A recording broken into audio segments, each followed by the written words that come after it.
जय माँ काली, भारत माता की जय। भारतवासियों, ये जो आज सिंध में दंगे देख रहे हो ना पाक वाले, ये 1912 में जो इसका नक्शा है वो देखिए। ये बॉम्बे प्रेसिडेंसी का हिस्सा होता था।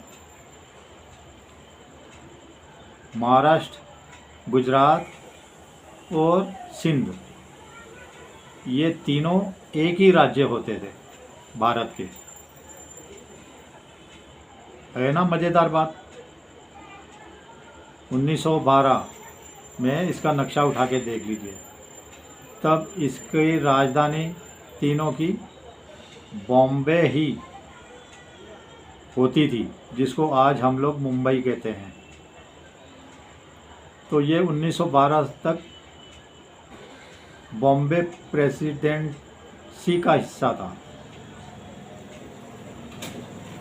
तो जिसे नेहरू खानदान ने इस टुकड़े को भारत से अलग कर दिया, तोड़ दिया। कैसे कैसी गद्दारियां की है नेहरू खानदान ने, मैं आपको बताता हूँ।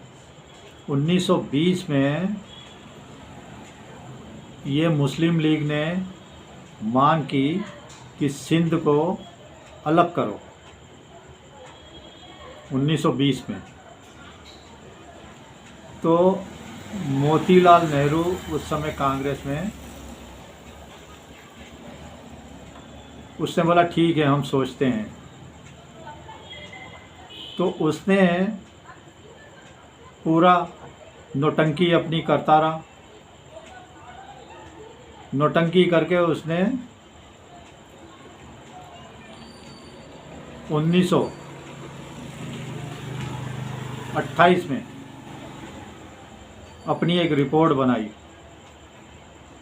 कि ठीक है, हमें इस सिंध देश की राज्य की टुकड़े की कोई ज़रूरत नहीं है, इसको अलग कर दिया जाए। सुनिए, अभी तक भारत आज़ाद नहीं हुआ, लेकिन इसने बॉम्बे प्रेसिडेंसी से इसको अलग टुकड़ा कर दिया। उस समय या इसमें पूरे जो महाराष्ट्र, गुजरात और सिंध था, इसमें सब हिंदू ही थे ज़्यादा करके। और सिंध के काटते ही ने मोतीलाल नेहरू के, वहाँ पे मुस्लिम ज़्यादा हो गए। उसके बाद मोतीलाल नेहरू ने 1928 में रिपोर्ट दे दी अंग्रेज़ों को कि मैं हूँ, ये मेरे बाप की जायदाद है। ये मेरे बाप खानदान ने, जो एक मुस्लिम था, उसने ही ये ज़मीन मुझे दी थी, तो ये मैं इसको अलग टुकड़ा करने के लिए तैयार हूँ। अंग्रेज़ों को रिपोर्ट बना के दे दी। तो अंग्रेज़ों तो फिर तैयारी बैठे थे। तो अंग्रेज़ों ने फिर उसकी बात मान के इसको अलग राज्य कर दिया।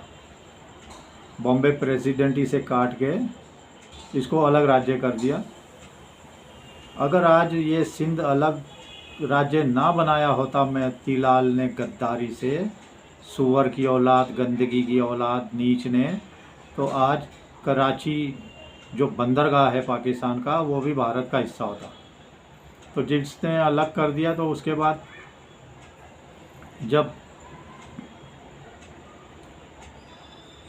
1936 में ये अलग हो गया, उसके बाद जब भारत का बंटवारा हुआ, तो जब वोटिंग हुई, तो वहाँ पे ज़्यादा करके मुस्लिम विधायक, सांसद थे सब। तो उन्होंने पाकिस्तान के हक़ में वोट दिया, इसलिए वो सिंध पाकिस्तान में चला गया। और पाकिस्तान में जाते ही उसके, तो पाकिस्तान ने हिंदुओं के ऊपर कहर बरपाना चालू कर दिया। उसमें देखते ही देखते 2 लाख हिंदुओं का कत्ल कर दिया। 2 लाख हिंदुओं का कत्लेआम, सरेआम कर दिया था। 2 लाख हिंदू। ये सोचिए, आज तक तो आपने जवाहरलाल नेहरू के किस्से सुने ना, ये मोतीलाल नेहरू का बता रहा हूँ, कितना बड़ा कांड। तो उसके बाद ये बहुत खुश हुआ मोतीलाल नेहरू। साथ में ये जवाहरलाल नेहरू भी तब तक जवान हो चुका था, समझे ना, जवानी के बहुत रंगरलियाँ मना रहा था। ये बाप बेटों ने बहुत बड़ा जश्न मनाया 2 लाख हिंदुओं के कत्ल पे, कि सिंध को हमने पहले ही अलग कर दिया था। अगर सिंध अलग नहीं होता तो कराची बंदर का हमारा हिस्सा होता।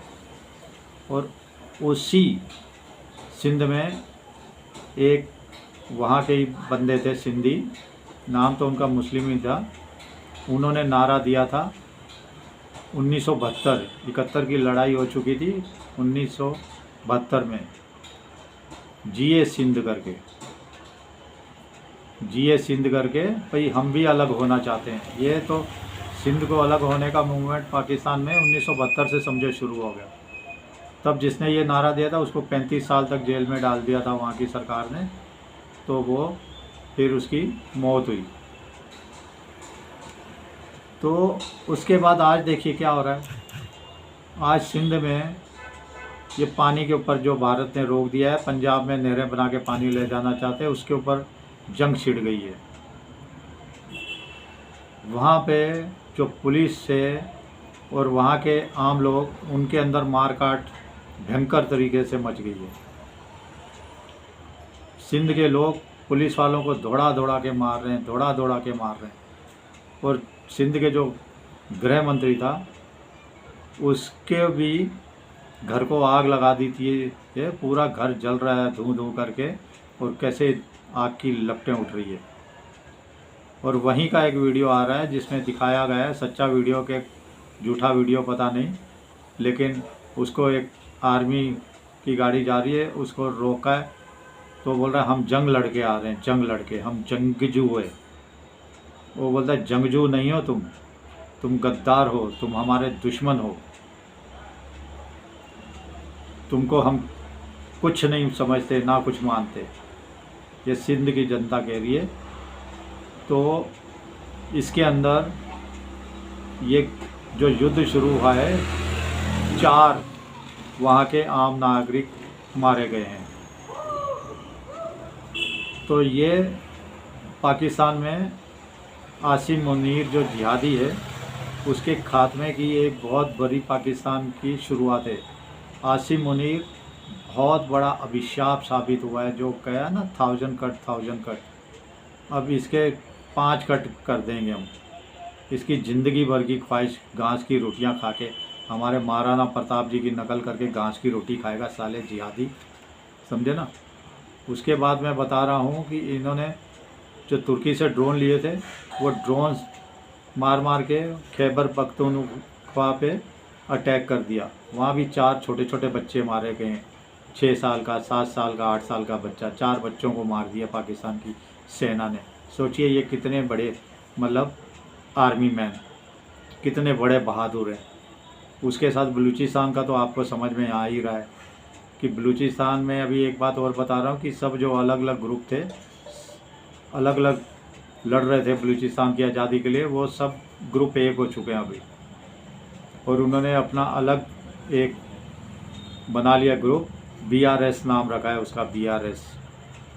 तो बलूचिस्तान में भी ये सब चल रहा है। अब जैसे बलूचिस्तान के लोगों को ये लोग उठा लेते थे, उनकी औरतों को, मर्दों को, बच्चों को गायब कर देते थे, ऐसे सिंध में भी इन्होंने बहुत कांड किए हैं, बहुत, मतलब पूरे पाकिस्तान में इन्होंने किया है, कुछ छोड़ा ही नहीं है। बांग्लादेश में तो 30 लाख औरतों से इन्होंने बलात्कार किया था, ये आर्मी वालों ने मिल के किया था। 30 लाख औरतों का सोचिए शोषण किया था। कितने गंदे कौम है ये, कितने गंदे, मतलब ये लोग ने पाकिस्तान बनाया था। नाम ही गिनता रखा है पाक, पाक मतलब पवित्र होता है, वही नासुर बना दिया है। मैं कह रहा हूँ अभी देखिए 2 साल के अंदर POJ के भी हमारे पास आएगा, और पाकिस्तान के 4 टुकड़े होने, पत्थर की लकीरें होने ही होने। तो ये मोतीलाल नेहरू की स्टोरी बताइए, मोतीलाल नेहरू, ये गद्दार, पूरा ख़ानदान ही गद्दार था। ये आज भी अपनी गद्दारी की पूरी तरह से उतरा है गद्दारी पर। इसका भी भयंकर हाल होने वाला है, कुत्ते की मौत, इस खानदान का नाश होने वाला है, कांग्रेस के खानदान का, मैं बता रहा हूँ खुला, इतनी बद्दुआ निकलती है मेरे मुंह से। चलिए, भारत माता की जय, जय श्री राम। जय श्री हनुमान, वंदे मातरम, जय हिंद।